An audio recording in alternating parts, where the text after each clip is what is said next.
జై శ్రీరామ్. అందరికీ నమస్కారం. వెల్కమ్ టు న్యూస్ అఖండ. నేను మీ కస్తూరి శ్రీధర్. మిత్రులారా, ఈ రాహుల్ గాంధీ ఉన్నాడు కదా, ఎవరు?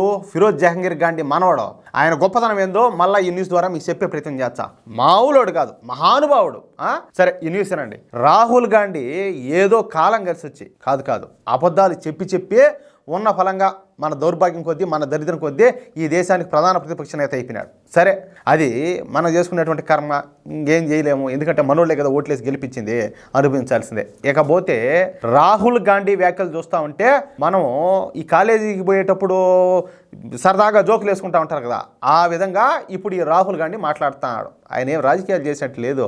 ఏం మాట్లాడుతున్నాడో ఆయనకన్నా క్లారిటీ ఉన్నదో లేదో నాకైతే అర్థం కావడంలే. నేను చెప్పేది వాస్తవం కాదో ఒకసారి న్యూస్ చూడండి, మీకే అర్థం అవుతుంది. ఏంది అది కూడా పార్లమెంట్ సాక్షిగా. సరే, విషయానికి వస్తే డొనాల్డ్ ట్రంప్ అమెరికా అధ్యక్షుడిగా ప్రమాణ స్వీకారం చేసే కార్యక్రమానికి హాజరు కావాల్సిందిగా మన దేశానికి అధికారికంగా ఇన్విటేషన్ అయితే పంపించారు. ఇక ఈ కార్యక్రమానికి మన దేశం తరపున మన దేశ విదేశాంగ శాఖ మంత్రి అయినటువంటి జయశంకర్ గారు హాజరైనారు. అలాగే సరే, హాజరైనారు కదా, జయశంకర్ గారు ఒక 4-5 అమెరికా క్యాబినెట్ మినిస్టర్లతో కూడా చర్చలు జరిపినాడు. ఏది అమెరికా పోయిన తర్వాత భారత్ అమెరికాల మధ్య ఈ జో బైడెన్ ప్రభుత్వం ఉంది కదా, అప్పుడు ఆ టైంలో దెబ్బతిన్నటువంటి సంబంధాలను మెరుగుపరుచుకోవడానికి జయశంకర్ గారు ఈ పర్యటన అయితే చక్కగా ఉపయోగించుకున్నారు. ఇకపోతే అమెరికా అధ్యక్ష పీఠాన్ని అధిరోహించిన తర్వాత డొనాల్డ్ ట్రంప్ వరుసగా వివిధ దేశాధినేతలతో మాట్లాడుతూ వచ్చారు. అందరితో కాదు, చెప్పాలంటే 11 మంది దేశాధినేతలతో అయితే మాట్లాడినారు. వాళ్ళలో మన దేశ ప్రధానమైనటువంటి నరేంద్ర మోడీ గారు కూడా ఒకరు. అర్థమవుతుందా? అయితే డొనాల్డ్ ట్రంప్ మన మోడీ గారికి మరికొంచెం ప్రాధాన్యత ఇచ్చి అమెరికాకి రమ్మని చెప్పేసి మోడీ గారిని అయితే ఆహ్వానించారు. మీకు గుర్తుండదో లేదో, నరేంద్ర మోడీకి అమెరికా వీసా ఇవ్వకూడదని చెప్పేసి కాంగ్రెస్ అడ్డపడింది, తెలుసు కదా మీకు. అలాంటిది అమెరికాని ఇప్పుడు మోడీ గారిని ఆహ్వానిస్తుంది, ఏది మా దేశానికి రమ్మని.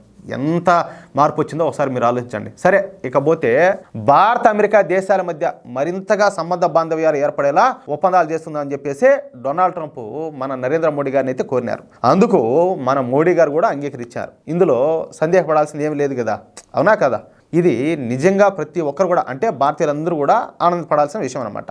కానీ రాహుల్ గాంధీ మాత్రం కడుపు మంటతో రగిలిపోతున్నాడు. తిన్నదరక్క నోటికి వచ్చేట్టు మాట్లాడుతున్నాడు. ఎందుకంటే డొనాల్డ్ ట్రంప్ స్వయంగా మన ప్రధానికి ఫోన్ చేసిందే కాకుండా దాదాపు 40 నిమిషాలు మాట్లాడినాడు. పైగా డొనాల్డ్ ట్రంప్ మన మోడీ గారిని అమెరికాకు ఆహ్వానించడంతో, పైగా ఈ విషయాన్ని స్వయంగా డొనాల్డ్ ట్రంపే మీడియాకు తెలియజేయడంతో ఇక ఈ రాహుల్ గాంధీ అయితే కుళ్ళుకొని వస్తున్నాడు, కుళ్ళిపోతాడు. అవునా కదా? తాను ప్రధాన ప్రతిపక్ష నేత కాబట్టి డొనాల్డ్ ట్రంప్ తనకు కూడా ఫోన్ చేయాలని భావిస్తున్నాడో ఏమో కానీ, అంటే ఈయన ప్రధాన ప్రతిపక్ష నేత అని చెప్పేసి ఈయన కూడా ఫోన్ చేస్తారా?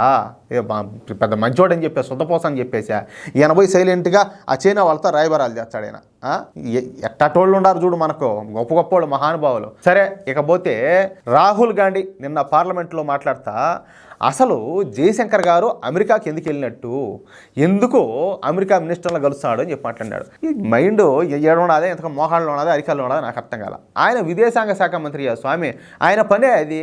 ఆయన ఎందుకు అమెరికా పోతాడు, ఎందుకు వాళ్ళందరం గెలుస్తాడంటే ఏమన్నా తలకాయ ఉండే పని చేస్తుందా లేదా, ఏంది నాకు అర్థమే కావడంలే. ఈయన ఈ కర్మలే, లేకపోతే ఈయన మళ్ళా మన అదృష్టం కొద్దీ ఈయన దేశానికి ప్రధాన ప్రతిపక్ష నేత. ఎందుకంటే జయశంకర్ అమెరికాకి వెళ్ళి అమెరికా మంత్రులతో నరేంద్ర మోడీను అమెరికాకు ఆహ్వానించమని చెప్పేసి జయశంకర్ అమెరికా మంత్రులను ప్రాధాయపడతాడంట. కాదు, ఎవరు ఏం పని చేయాలో కూడా నువ్వు నేర్పించేట. కేవలం మోడీ అమెరికా పర్యటన చేసేందుకే జయశంకర్ ఇలా అమెరికాకు 4 సార్లు ఇల్లు వచ్చాడంట. ఇంత కామెడీ వ్యాఖ్యలన్నీ చేశాడు. దీంతో ఆ సభలోనే ఉన్నటువంటి మన దేశ విదేశాంగ శాఖ మంత్రి అయినటువంటి జయశంకర్ గారు తీవ్ర ఆగ్రహం వ్యక్తం చేశారు. ఇంకా ఆయన మాట్లాడుతా, నాయన రాహుల్ గాంధీ, నేను ఎవరిని? నేను ఈ దేశానికి విదేశాంగ శాఖ మంత్రిని. నా పనే వివిధ దేశాలకు పోయి ఆ దేశాలతో మన దేశ సంబంధాలను మెరుగుపరుచుకోవడమే నా పని. అవునా కదా? నా పని అయితే నేను చేస్తున్నా. అందులో మీకేమైనా తప్పు కనిపిస్తే అది మీ తప్పు మాత్రమే.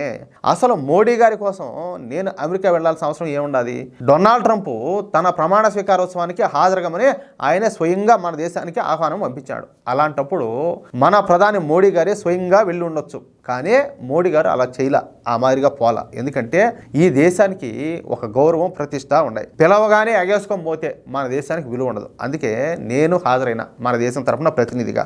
ఇకపోతే నేను ఈ పర్యటనను పూర్తిగా దేశ అవసరాల కోసం అయితే ఉపయోగించుకున్నా. కానీ ప్రధాన ప్రతిపక్ష నేత స్థాయిలో ఉన్న నీకు ఇలాంటి విషయాలపైన అవగాహన లేకపోవడం నిజంగా మా దౌర్భాగ్యం, దురదృష్టము.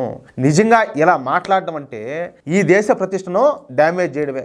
అలా చేయడం సంస్కారం అనిపించుకోదు. అయినా నీకు ఇలాంటి విషయాలు తెలిసే అవకాశమే లేదంట. జయశంకర్ గారు నిండు పార్లమెంట్ సభలో రాహుల్ గాంధీని అయితే ఉతికి పిండి ఆరేసాడు. అసలు ఏంది నాకు అర్థమే కావడంలా. ఏందిరా స్వామి, చిన్నపిల్లవాళ్ళని అడిగినా కూడా చెప్తారు. ఏది విదేశాంగ శాఖ మంత్రి ఏం చేస్తాడు, ఆయన పని ఏంటంటే చిన్నపిల్లవాళ్ళని అడిగినా చెప్తారు. మరి ఈయన తెలియదా? లేకపోతే విదేశాంగ శాఖ మంత్రి కాంగ్రెస్ రూలింగ్లో ఉన్నప్పుడు ఏం చేస్తా ఉన్నాడు తెలిసిన? ఊరికే టూర్లో పోయిస్తా ఉన్నాడు. ఏది నామకి వస్తున్నట్టు. మిగతా అదంతా కూడా వీళ్ళే మేనేజ్ చేస్తా ఉన్నది. అంతా కమిషన్ వ్యాపారమే. ఏం వీళ్ళ ప్రభుత్వం ఉన్నట్టే ఉండాలన్నా అందరూ కూడా? సరే, మీరు ఒకసారి ఆలోచించండి. తలకాయ పనిచేయదురా స్వామి. సరే మిత్రులారా, ఈ న్యూస్ కనుక మీకు నచ్చినట్టయితే ఈ న్యూస్ నలుగురికి షేర్ చేయండి. అదేవిధంగా ప్రతి ఒక్కరు కూడా మీ యొక్క అమూల్యమైన అభిప్రాయాలను ఖచ్చితంగా కామెంట్ చేయండి. ఓకేనా? ఇంకో మాట, ఇంతవరకు మీరు కనుక మన ఛానల్ సబ్స్క్రైబ్ చేసుకున్నట్టయితే ప్రతి ఒక్కరు కూడా మన ఛానల్ సబ్స్క్రైబ్ చేసుకోండి. ప్లీజ్ సపోర్ట్ చేయండి. జై శ్రీరామ్.